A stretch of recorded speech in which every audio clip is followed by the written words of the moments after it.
Hi betting experts, on Friday the 10th of July. First of all, look back at our two bets at York on Thursday, and we move on to Newmarket on Friday. A really interesting card, 8 races, the ground pretty much perfect. They've had plenty of rain in the area during the week, but the forecast for Friday is good, so I think it'll be good, perfect ground with no excuses.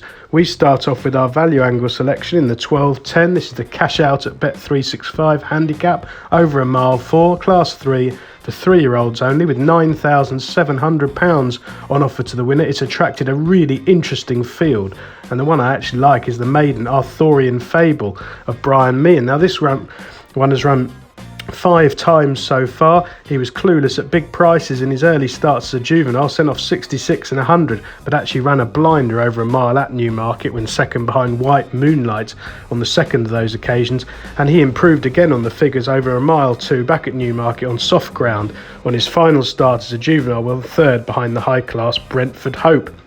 That marked him down as very much a handicapper to follow this season, and he started off with a really good debut effort over a mile 2 back at Newmarket when short-headed by Global Storm. That form is strong, and he was well backed in the 17-runner King George V Stakes at Royal Ascot, running a blinder to finish 5th behind Hookham in a very strongly run race. And if you watch that run back, I thought he was value for more, really. He was very free early on, wide away from the pack, did really well to take second place over 2 furlongs out, and then got a whack, just tiring in the final 100 yards. The long and the short of it is, it was an extremely promising effort for one so inexperienced.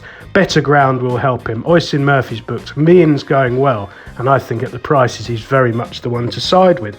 For our nap of the day, we go to the 225. This is the Duchess of Cambridge Stakes, a Group 2, over 6 furlongs, 10 runners, 2-year-olds only. A really good chance here to test the Royal Ascot form, and the one I very much prefer is Time Scale of Rafe Beckett.